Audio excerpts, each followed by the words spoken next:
Hello, my dear friends. How are you doing? Hope you are having an amazing day and not having to deal with drama. Ready for new stories I have for you today? Let's go to the first one. And don't forget to listen to the end of the story, guys, to hear my insights. Enjoy the stories, and don't forget to like and subscribe. And of course, don't forget to leave a comment. I'm 34, and my sister Amanda is 30. Amanda became a single mom at 20 after her boyfriend ghosted her when she told him she was pregnant. From the moment Ethan was born, it was clear that Amanda wasn't ready for motherhood. She struggled to keep a job, manage her time, and create a stable environment for her son. As the older sibling, I stepped in to help. I don't have kids of my own and have a stable career, so I started sending Amanda money every month. At first, it was occasional help for things like diapers or unexpected bills. But as Ethan grew older, the expenses increased. School fees, extracurricular activities, clothing, and other necessities. Over the past 5 years, I've been consistently sending Amanda $1,500 a month to help raise Ethan. It wasn't easy for me financially, but I didn't mind because I loved Ethan and wanted to give him the opportunities he deserved. Amanda always assured me that the money was going directly to him, and I trusted her. A few months ago, Amanda asked me to babysit Ethan for a weekend while she went on a self-care retreat. She claimed she needed time to recharge because being a single mom was overwhelming. I agreed, as I adore Ethan and love spending time with him. That Saturday evening, while we were watching a movie, Ethan made a casual comment that stopped me in my tracks. He said, "I got kicked out of school because mom didn't pay the fees." At first, I thought he might be confused, so I gently asked him to explain. He hesitated, but eventually told me that he hadn't been in school for over 2 months because his tuition hadn't been paid. His teacher had told him he couldn't come back until the fees were settled. I was stunned. I had been sending Amanda money specifically for Ethan's schooling. Where had all that money gone? I didn't want to alarm Ethan, so I reassured him that everything would be okay. After putting him to bed, I decided to dig deeper. That night, I logged into Ethan's school portal. Amanda had shared the login details with me years ago in case of emergencies. What I found was heartbreaking. His tuition hadn't been paid for nearly a year, and the school had sent multiple warnings before finally expelling him. Ethan's account was marked as inactive, and the outstanding balance was several $1,000s. The more I looked, the worse it got. I reached out to his extracurricular programs and found out that his sports and music lessons had been canceled long ago due to non-payment. I even called his pediatrician's office and learned that he hadn't had a checkup in over a year. I was livid and confused. Amanda had always claimed the money I sent to her was being used for Ethan's needs. It was clear that this wasn't the case. I started looking through her social media and quickly found the answer. Amanda had been using the money to fund her lifestyle. Weekend getaways, designer clothes, expensive dinners, and nights out with friends. She even had posted about upgrading her car, something she'd conveniently failed to mention to me. When Amanda returned from her self-care retreat, I confronted her. I asked her point blank where the money had been going and why Ethan wasn't in school. At first, she tried to deny everything, but when I showed her the evidence I'd gathered, she became defensive. "I've been under a lot of stress," she said. "I need those things to stay sane. Besides, Ethan doesn't need all that fancy stuff anyway." I couldn't believe what I was hearing. I reminded her that the money was meant for Ethan, for his education, for his well-being, and his future. But Amanda refused to take responsibility. Instead, she turned the blame on me, accusing me of interfering in her life and judging her choices. She even tried to guilt-trip me, saying, "You don't know how hard it is to be a single mom." That was the moment I realized she wasn't going to change. I couldn't trust her to put Ethan's needs first, and I wasn't going to stand by and let him continue to suffer because of her selfishness. The next day, I contacted Child Protective Services. I explained the situation in detail, providing all the evidence I had gathered.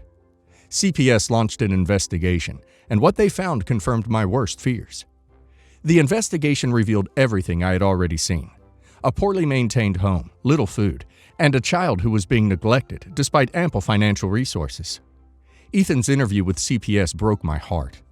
He admitted he often felt lonely, and that he didn't understand why his mom was always out, and that he was embarrassed to tell his friends he wasn't in school anymore. After their assessment, CPS determined that Amanda was not providing a safe or stable environment for Ethan. They asked if I would be willing to take temporary custody, and I agreed without hesitation. I've since filed for permanent guardianship. When Amanda found out that CPS had granted me custody, she exploded. She accused me of stealing her son and ruining her life. She refused to take any accountability, insisting that she was doing her best and that I had no right to interfere. Our parents were furious with me too, but for different reasons. They believe I should have handled the situation privately instead of involving CPS. They've called me a selfish and pathetic human for tearing the family apart, and said I should have just given Amanda more support because she's a struggling single mother. I tried explaining that I had already been supporting her for years and that she had misused the money I gave her, but they refused to listen. Meanwhile, Amanda has been bad-mouthing me to everyone. She's posted on social media, accusing me of being controlling and vindictive. Some of our extended family members have sided with her, saying I should have given her another chance. Others support me and believe I did the right thing by prioritizing Ethan's well-being. Since coming to live with me, Ethan has been thriving. I immediately enrolled him in school and paid off his overdue tuition. I also took him to the doctor for a full checkup and arranged therapy sessions to help him process everything he's been through.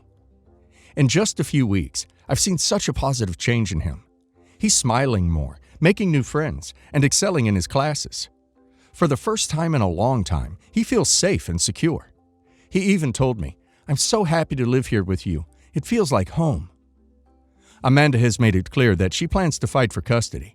She's been telling everyone that I manipulated CPS and that she's the victim of a conspiracy. She even hired a lawyer, though I'm confident that the evidence of her neglect will outweigh her claims. My parents continue to pressure me to return Ethan to Amanda, but I told them it's not my decision to make. Ethan's safety and happiness are my top priorities, and I won't let him go back to a situation where he's neglected and mistreated. I know I did the right thing by stepping in, but the backlash has been overwhelming. My family is divided, and I've been painted as the villain by Amanda and her supporters. Still, I can't regret my decision. Ethan deserves a stable, loving home, and I'm determined to give that to him. It's heartbreaking to see how deeply entrenched Amanda is in her denial, and how much my parents are enabling her.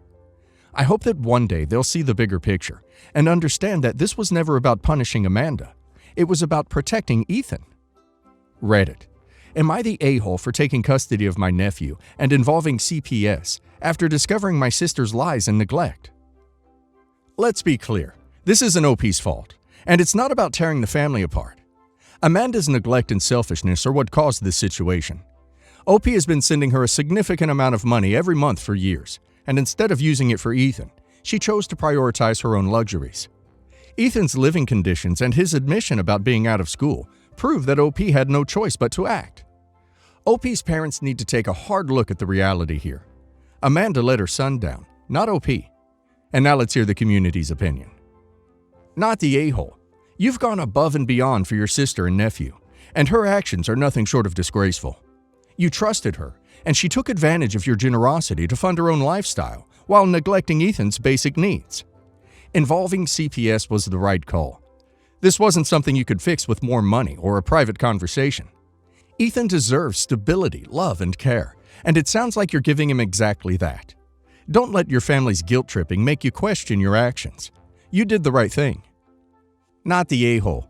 I can understand why this situation is so emotional for you and your family, but Ethan's well-being had to come first. It's heartbreaking that it came to this, but Amanda clearly wasn't taking her responsibility seriously, and Ethan was suffering as a result. You didn't tear the family apart. You stepped in to protect a child who was being neglected. Your parents and Amanda may not see it now, but in the long run, you've done something incredibly brave and selfless. Don't let their anger cloud the fact that you've given Ethan a chance at a better life. Not the a-hole. You're a hero for stepping in when Ethan needed you most. It's not easy to go against your family and take such drastic action, but you did what needed to be done. Amanda's neglect was putting Ethan at risk, and your decision to involve CPS wasn't vindictive. It was protective. Your parents are enabling her by refusing to hold her accountable, but you're breaking that cycle. Ethan deserves the stability and love you're providing, and I hope you continue to fight for what's best for him. When I was 14, I was R by a close family friend. I got pregnant but gave the baby up for adoption when I was 15. I knew the child was adopted by distant family members who lived a state away, but I did not know their names or what they were like. We received a sum of $2,500 when they took her from the hospital. I do not remember signing anything. I do not know what happened to the friend. I asked to be kept out of the process as much as possible. My mother said he was jailed, but I don't know if he's still in jail, how long he was in jail, or even if he went to jail. I have 2 other children, ages 10 and 7, and am now married. My husband knows about my daughter, but has deferred to me on how we should handle the situation. A month ago, I received a Facebook message from a woman who says she is my daughter. I believe she is because her appearance, and that she has the same genetic condition as my R. She told me that she wanted to get to know me. I spent hours going through her Facebook page trying to decide what to do. I found myself disgusted by her. There are a lot of similarities between her and my R, as she is rude, vulgar, whiny, and smokes illicit substances. She is married, but has a publicly strained relationship with her husband and refers to him by cruel nicknames. I decided that I would not be comfortable meeting her. I blocked her without responding. After a week, I began to receive letters from her, 4 letters in total. I did not read those either, but recently received a phone call 3 days ago. I finally answered. I told her that I was not interested in getting to know her and that she should leave me and my family alone, or I would get the police involved. She began to berate me. She told me that my family was her family. She accused me of not going through proper adoption procedures and that I had maliciously sold her to an A couple as punishment for being born, and that I had held back important information. Without medical records, she lived life as a very sick child and was deeply in debt from the genetic testing necessary to diagnose her illness. She told me that she would be making contact with my family whether I liked it or not. She also said she would subpoena me for my father's name if I did not comply, and that I could possibly be jailed for selling a baby. When I began to cry, she offered me an alternative. Her genetic condition makes getting pregnant more difficult. If I agreed to pay for a round of IVF, she would consider us even and would only try to make contact with her father. Here are my questions. Does she have a legal right to make contact with my family if I tell her to stay away? Could she force me to disclose information about her birth father? My parents are dead, and I do not know how to find out information about the adoption. I did not sign any papers and didn't really speak to lawyers outside of the court case. I am worried it is possible my parents merely handed over in exchange for the money. Could I be arrested for selling her as a teenager? I have money in my savings account and could afford the amount she is asking for. Could I form a contract that would legally force her to leave my family alone if I agreed to pay?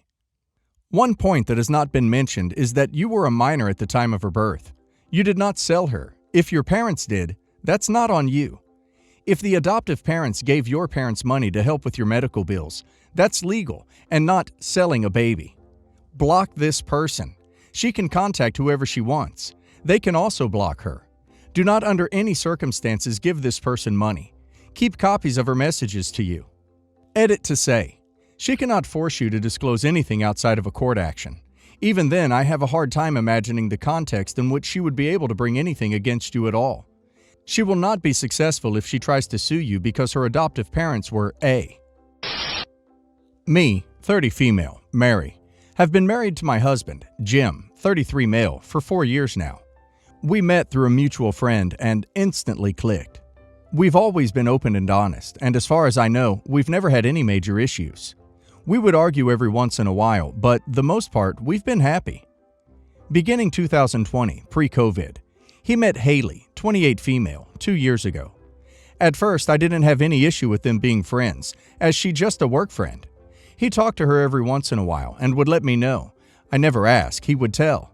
Plus, she's lesbian. I guess over the pandemic, they grew closer due to the work environment limiting the amount of workers due to COVID. A lot of people would work in teams. You stick with that team for safety reasons. Pre-COVID, it was group setting, everyone communicated, interacted. Their team consisted of them plus 2 others, 4 total. I never asked how they got paired. I assumed it was random and they got lucky. Their friendship has blossomed, to the point where they've started to hang out outside of work and talk on a more regular basis. Again, didn't bother me. I've seen their text is a bit flirty, but nothing crazy. She asks him about girls and let him know about girls she's talking to, which I thought was weird, but then again, she's lesbian, probably wanted girl advice. Haley later on got a girlfriend using his advice. Fall 2021. Fast forward to present day. They are now nearly inseparable. She calls him her best friend and he calls her a good friend. Constant communication. He tells her everything and vice versa. It's gotten to the point where I'm starting to become uncomfortable with how close they are. I've met Haley a couple of times. She's never been rude to me or anything in the past. She is now married, and I don't think her wife sees an issue with their closeness. But then again, I've hardly interacted with them, so I'm not the best judge of that. Haley had a family barbecue which included me, my husband, Haley, and her wife, plus a couple of their co-workers, and I asked if I can invite some girls, since I didn't really know his co-workers like that. I've always known they were close, but actually seen it in action. During the barbecue, I guess my husband mentioned that we're thinking of starting a family and might start soon. For the rest of the night, noticed that she hadn't really said anything to me, but brushed it off thinking she's busy hosting. One of my friends, Sarah, let me know that when she went inside to get a drink and noticed Haley sitting on his lap rubbing his hair. So she went to one of the co-workers, I guess, to get some intel. He didn't know who she was, so he kind of told her everything. Plus, it didn't seem like she was much of hers anyways. But according to him, she's been like this with him throughout the whole barbecue. She got a bit drunk and heavily started being touchy with him, any given opportunity she would get. Then I realized I hadn't really talked with him since we've arrived, and that he's been with his co-workers the whole night. I overheard one of the co-workers make a joke towards them. "You're lucky she's gay, 'cause my wife would have killed me if she saw me doing this." They all seemed to laugh it off. I didn't want to seem like a jealous wife, so I brushed it off, telling myself she's lesbian, married, and she's not interested. It's my head. I noticed that ever since the barbecue, it's almost like she's actively avoiding me, and when I asked him about it, he said he hadn't noticed a change in her behavior. So I asked him to invite Haley and wife over, since I wanted to know the other spouse better, like couple friends. He didn't seem to have an issue with it. When she came, I noticed that she was acting weird, like she's almost competing with me. For example, when it came time to eat, I told my husband I would make his plate for him, like I always do, and she beat me to the punch. So I gave the plate I made to her wife. As I'm walking to the table to sit next to my husband, she almost beelined to get to the seat. Her wife gave me the "you see it too" look. Anyways, dinner was fine until the topic of kids came up. She asked me if I was pregnant, to which I replied no, but we have discussed wanting to start a family soon. Which she replied, "I know, we've talked to me about starting soon." I thought she meant her and her wife, Casey, if they wanted to adopt. To which Casey said she wanted to, but Haley wanted to carry. Haley mentioned how they looked into donors, but was skeptical due to lack of knowledge regarding medical history. I guess they had a drunken conversation at the barbecue regarding kids. She jokingly said he would be the perfect donor due to their friendship, and he could play the uncle role. Kinda play a father role as a fun uncle. Anyways, at dinner, she mentioned how he offered to be their donors. After that, it kind of got awkward, so Casey changed the subject. Dinner ended early due to Haley not feeling well. "Sorry, but it sounds like she might already be pregnant by your husband. Or soon. Everything you wrote about sounds like extremely disrespectful behavior to your marriage, by both Haley and your husband. So you seem to think you shouldn't be upset because she is gay. The thing is, S preference has nothing to do with boundary stomping and inappropriate behavior. Stop trying to be the cool wife. Time to sit your husband down and finally tell him the truth. What she is doing is weird, and also out of bounds. It doesn't matter that she is a lesbian. Her motives don't have to be S for them to still be inappropriate. Also, if your husband respects you and your marriage at all, he will take a step back from this friendship and reevaluate it once you talk to him. Yes, it's healthy to have friends. I can tell you though, as a person who does in fact have an opposite gender best friend, there are limits. My mother-in-law is still hung up to Elise as her daughter-in-law.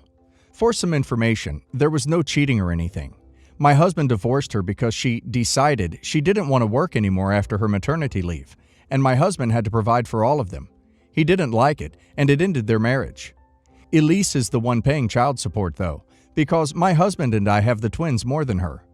My mother-in-law's always asking me to include her as the mother of her grandchildren, as my husband's first love, and that she's alone in this city, that all she does is work, but both my husband and I refuse.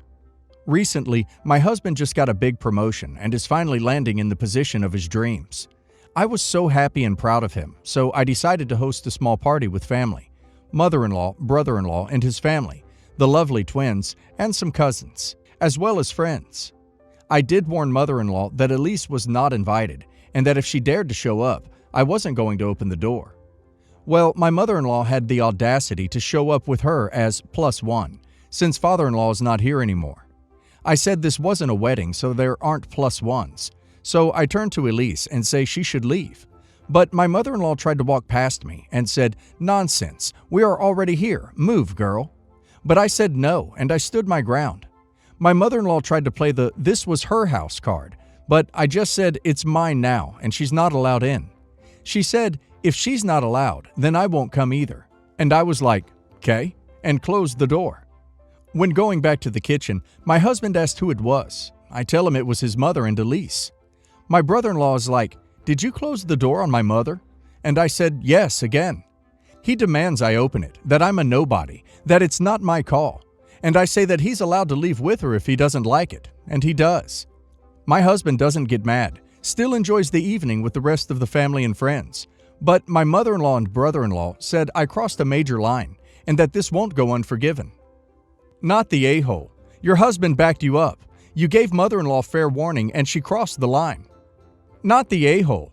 This wasn't an event for their kids. This was an event for your husband.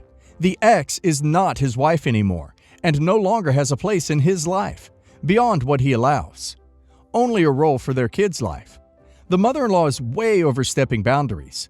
The best person to set her straight is her son, which he had better step up and do. He needs to stand by you on this and present a united front to his relatives. You handled mother-in-law's disrespect very well. Brother-in-law also. My wife, Ellie, and I have been married for a year now. Back in the day, Ellie worked as a sports model. Her job required her to meet a very rigid beauty standard and look a certain way. She was always on a strict diet and was severely underweight. Since then, she's gained a healthy amount of weight and muscle and is much happier. My brother, Chris, is wealthy, like extremely wealthy. He's done well for himself and seems happy about where he is in life. He's just got out of a nasty divorce with his ex-wife and has asked to stay with me for a few weeks as he moves into his new place. Chris, to put it simply, has a type.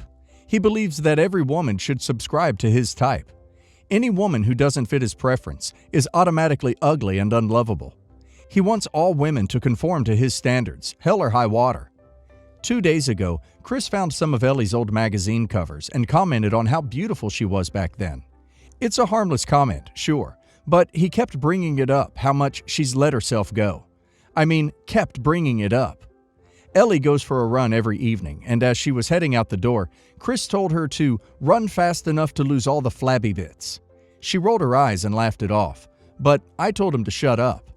The next day, when Ellie went to the gym, he told her to make sure to return to her old figure. Again, I told him to shut up and stop fixating on my wife's body. Despite all his comments, Ellie is a little unfazed by all of it.